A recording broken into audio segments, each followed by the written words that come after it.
name's Charlie. These two very old people are the father and mother of Mr. Bucket, and their names are Grandpa Joe and Grandma Josephine.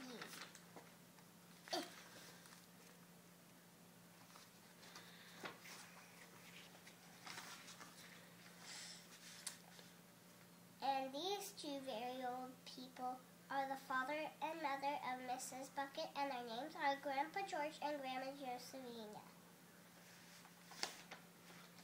This is Mr. Bucket and Mrs. Bucket.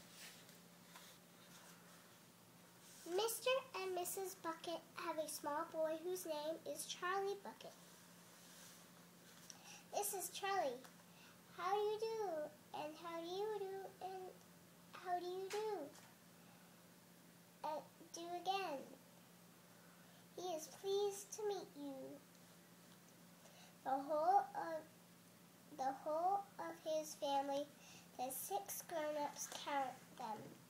A little Charlie Bucket. Live together in a small wooden house on the edge of a great town.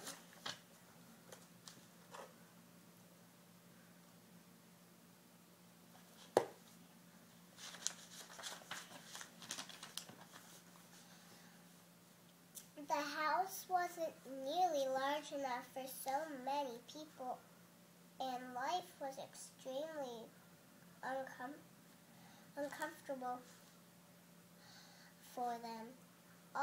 There were only 2 rooms in the place altogether, and there were only 1 bed.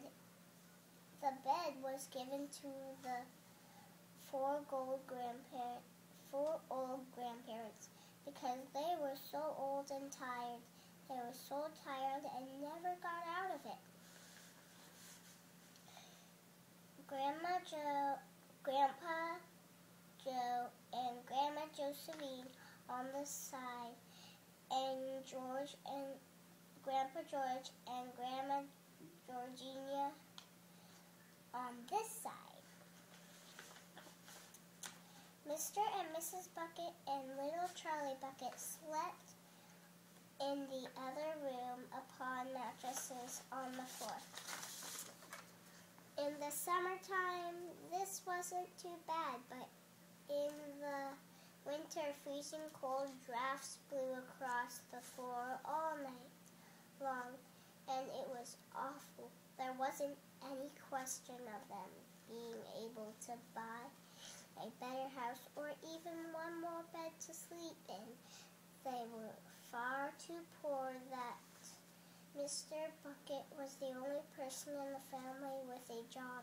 He worked in the toothpaste factory, where he sat all day long at the bench and screwed on little caps onto the tops of the tubes of the toothpaste. After the tubes have been filled, but a toothpaste cap screwed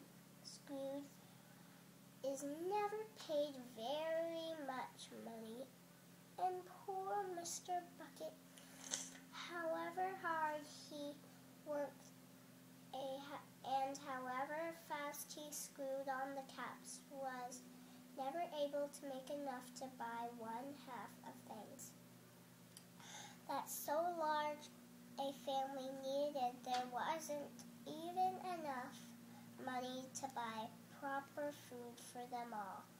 The only meals they could afford were bread and